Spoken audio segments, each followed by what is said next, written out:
Brice from Standish. Thank you. Thank you. My name is Brice McBeth, and I sell salon chairs. And you may not know this, but salon chairs do not sell themselves. So somebody has to do it, so I decided, why not me? Now, I was told by a friend at one point that there are more salons in the United States than there are gas stations.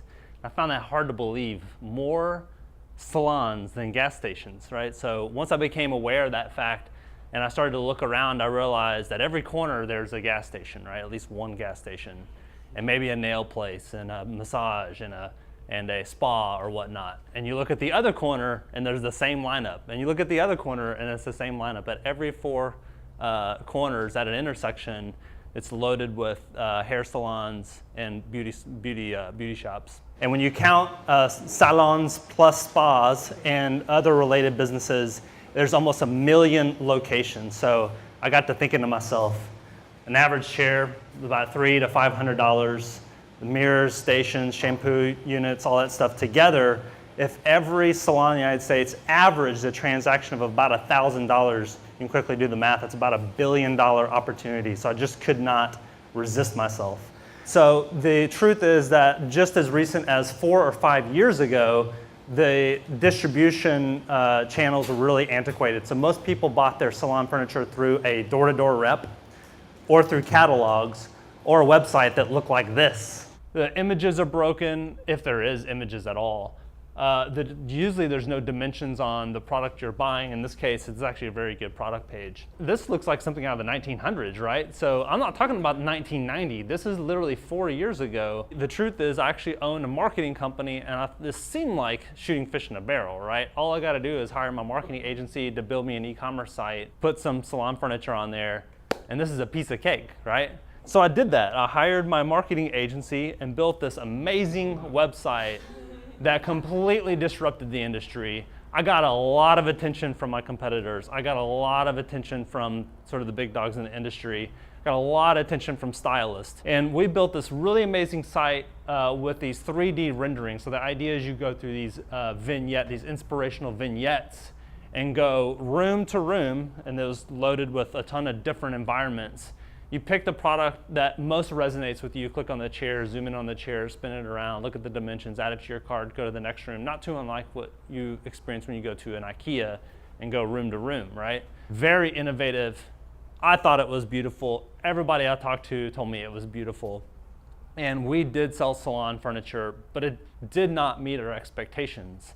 The truth is, if you remember back, I told you a while ago that there are more salons in the United States than there are gas stations. And the truth is most of them don't look like this. The average stylist in the United States makes an average of $23,000 a year. And so they are living paycheck to paycheck.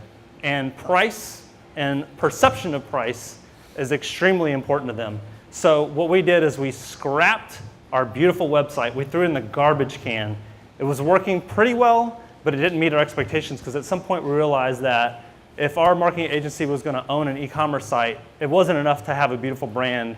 We had to actually make it work. So we threw that site in the garbage can, and we bought a $300 template, and it looked something like this. It was really atrocious. It was really embarrassing. All my marketing clients were looking at this thing and going, "Are you sure you know what you're doing here?" So I went backwards, right, in the design of things. Void of content. Seldom do we ever have like really good photographs. But you know what? It worked. Overnight, literally overnight, my sales increased by over 350% in one day. And after we did a bunch of analysis and phone interviews and talking to clients, I realized what had happened is even void of content, the familiarity of how to use this website was so much greater than the previous site. And the perception of the affordability of the products themselves way outweigh the actual price. So we experimented with the price of the products, and very seldom did it actually make a huge difference by adjusting the price by a few dollars here and there. We knew that there was just so many opportunities to test to figure out how to optimize the profit, get sales in the door, and things like that. So we embarked on this 4-year journey. I'm going to take you through a bunch of different iterations of the site and just a couple short screenshots here.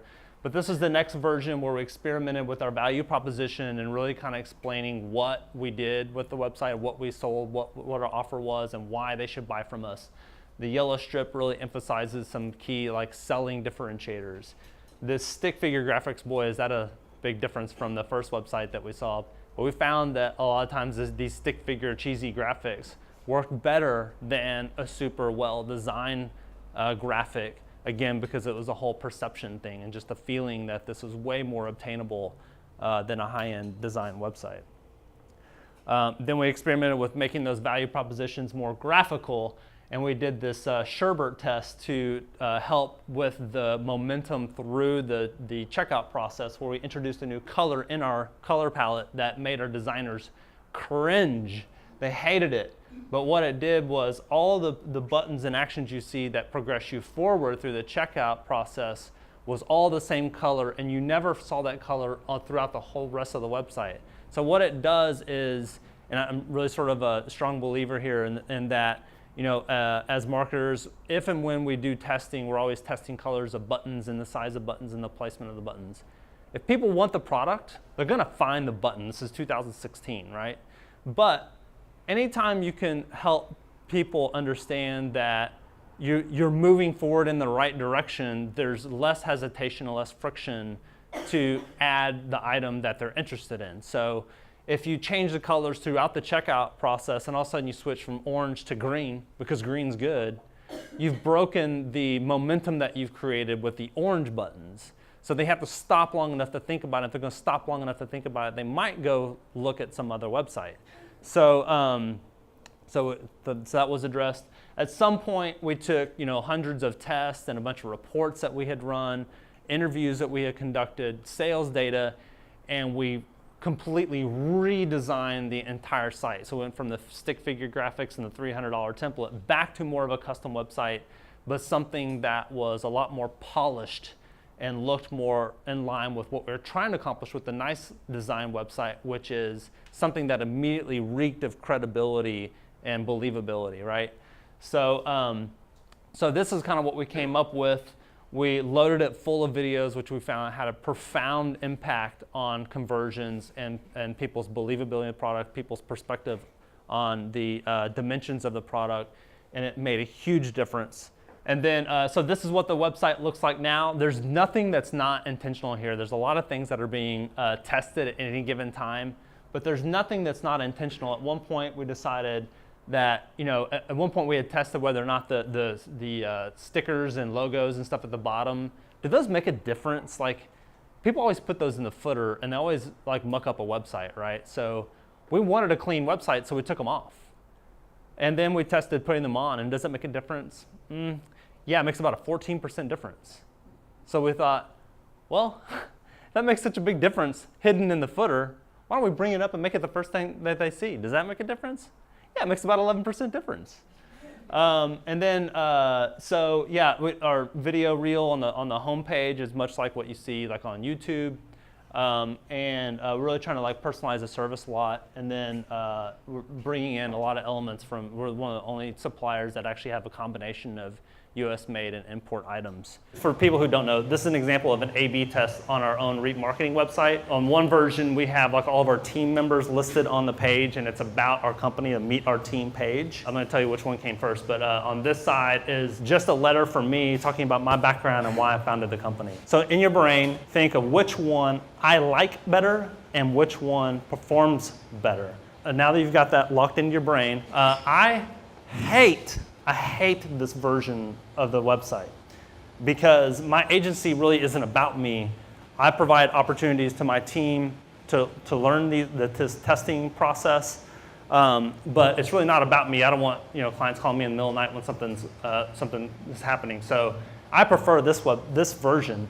But the reality is people make a quick judgment about the size of our company, our ability to do their work based on this version of the page.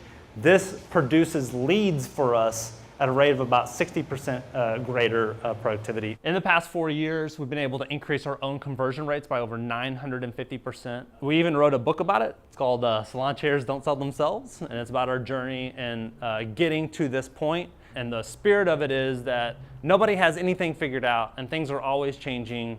So the moment that we become complacent and think we've got it all figured out, then the next Standish comes along and blows us up, right? So I'm always finding sources of inspiration for new tests and doing new things from people like you. I love just some of these conversations, and I find a lot of source of inspiration by helping other people.